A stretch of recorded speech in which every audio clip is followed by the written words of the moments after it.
वहीं मध्य प्रदेश में निकाय चुनाव से जुड़ी इस वक्त की एक दो बड़ी खबरें आप तक हम पहुंचाएंगे, जहां एक और पंचायत चुनावों के ऐलान पर एतराज जताने वाली कांग्रेस ने यू टर्न ले लिया। तो कांग्रेस का कहना है कि वो खुद कोर्ट नहीं जाएगी बल्कि कोर्ट जाने वालों की मदद करेगी। तो वहीं बीजेपी का कहना है कि कांग्रेस चुनाव नहीं होने देना चाहती है। बात अगर दूसरी खबर को लेकर करें तो दिल्ली में आज नगरीय निकाय के अध्यक्ष पद के आरक्षण को लेकर सुप्रीम कोर्ट में सुनवाई होगी। दरअसल हाई कोर्ट ने नगर निगम, नगर पालिका, नगर पंचायत की आरक्षण प्रक्रिया पर रोक लगा दी थी। कोर्ट के आदेश को सरकार ने सुप्रीम कोर्ट में चुनौती दी है।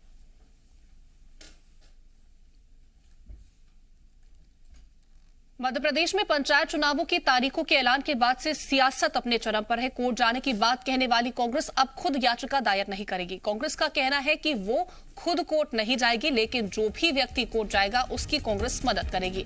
बीजेपी पर आरोप लगाते हुए कहा कि असंवैधानिक तरीके से सरकार के दबाव में पंचायत चुनावों की घोषणा की गई है। बीजेपी चाहती है कि कांग्रेस कोर्ट जाए और चुनाव स्थगित हो जाए, क्योंकि बीजेपी नहीं चाहती कि चुनाव हो। वहीं बीजेपी का कहना है कि कांग्रेस हर काम में रुदाली गैंग बनकर रोने लगती है। कांग्रेस का इस तरह का बयान दिखाता है कि वो पंचायत चुनाव नहीं होने देना चाहते हैं।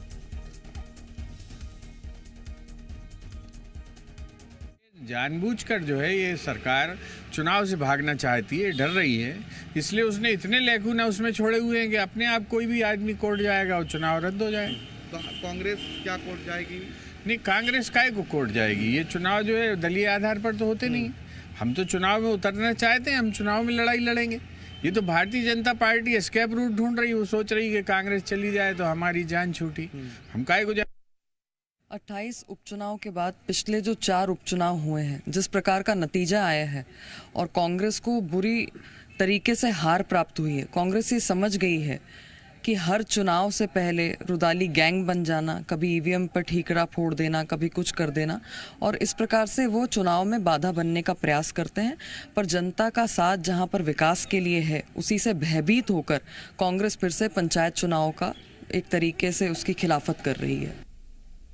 आकाश हमारे संवाददाता लगातार हमारे साथ बने हुए। आकाश, जिस तरह से अभी लगातार हम कांग्रेस को सुन रहे थे, कांग्रेस ये कह रही थी कि हम इस पूरे मामले को लेकर के कोर्ट का रुख करेंगे, लेकिन अब ये कहती हुई नजर आ रही कि सरकार ने इतने लूप होल्स छोड़ रखे हैं कि कोई भी व्यक्ति खुद कोर्ट जा सकता है और जो व्यक्ति कोर्ट जाएगा हम उसका समर्थन करेंगे।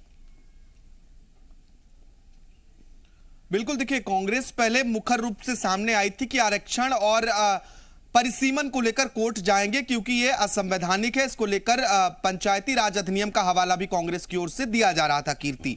लेकिन जैसे ही पंचायत की तारीखों का ऐलान हुआ तो कांग्रेस को यह महसूस हुआ कि अगर हम कोर्ट जाते हैं तो एक बदनामी का डर जो है वो सताने लगता है। इसीलिए कांग्रेस सब फ्रंट फुट पर खेलने की बजाय बैक फुट पर खेल रही है, यानी कि अप्रत्यक्ष रूप से जो कोर्ट जा रहे हैं उनका मदद करेगी। जो भी पंचायत पूर्व सरपंच या फिर इस प्रकार के कोई भी व्यक्ति अगर कोर्ट जाते हैं तो उसे कांग्रेस का पूरा सपोर्ट होगा, संवैधानिक सलाह दी जाएगी, जो जरूरतें होंगी उसे भी कांग्रेस पूरा करेगी। क्योंकि अब कांग्रेस प्रत्यक्ष रूप से नहीं बल्कि अप्रत्यक्ष रूप से इस मामले पर सामने आ चुकी है। कांग्रेस का यह कहना है कि जो पंचायत चुनाव हैं वो दलगत आधार पर नहीं होते हैं, इसलिए हम कोर्ट नहीं जाएंगे। लेकिन परिसीमन और आरक्षण गलत है। इसके अलावा मतदाता सूची भी प्रकाशित नहीं हुई थी, इसके पहले ही तारीखों का ऐलान हो गया। कांग्रेस का यह आरोप है, कीर्ति, कि राज्य निर्वाचन आयोग ने बीजेपी के दबाव में आकर आनन फानन में इन तारीखों का ऐलान किया है, जबकि अभी एक मामला कोर्ट में चल रहा है परिसीमन को लेकर और आरक्षण की प्रक्रिया पूरी नहीं हुई है, मतदाता सूची अपडेट नहीं हुई है।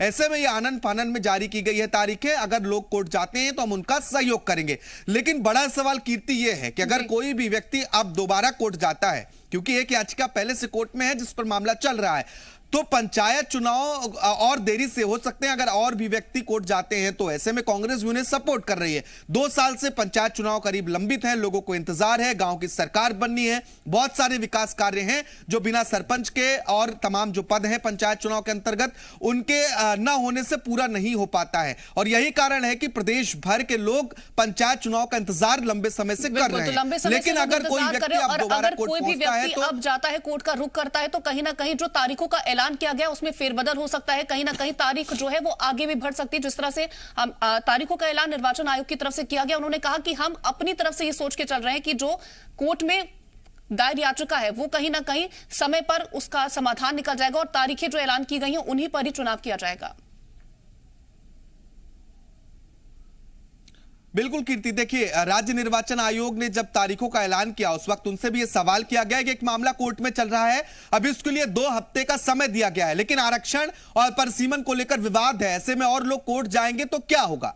राज्य निर्वाचन आयुक्त बसंत प्रताप सिंह ने इस सवाल पर जवाब दिया। उन्होंने कहा बिल्कुल लोग कोर्ट जाएंगे और कोर्ट जो आदेश करेगा, कोर्ट का जो निर्णय होगा उसका पालन राज्य निर्वाचन आयोग करेगा, लेकिन पंचायत चुनाव कराना हमारी जिम्मेदारी है, इसलिए हम तारीखों का ऐलान कर रहे हैं, क्योंकि राज्य निर्वाचन आयोग और ऑलरेडी लेट है। पंचायत चुनाव और पहले हो जाने चाहिए थे, लेकिन अधिसूचना आई, इसके पहले भी कोरोना के कारण विलंब हुआ। अब परिस्थितियां ठीक हैं, कोर्ट में मामला जरूर है, जैसा कोर्ट कहेगा वैसा होगा, तारीखों में परिवर्तन भी हो सकता है, लेकिन क्योंकि राज्य निर्वाचन आयोग एक स्वायत्त संस्था है, संवैधानिक संस्था है, हिसाब से ही चुनाव करवाए जाएंगे। फिलहाल आकाश, आप हमारे साथ बने रहेंगे और भी जानकारी आपसे लेंगे, लेकिन बात करेंगे अगली खबर को लेकर के, जहां मध्य प्रदेश में नगरीय निकाय अध्यक्ष पद के आरक्षण मामले में सुनवाई आज होनी है।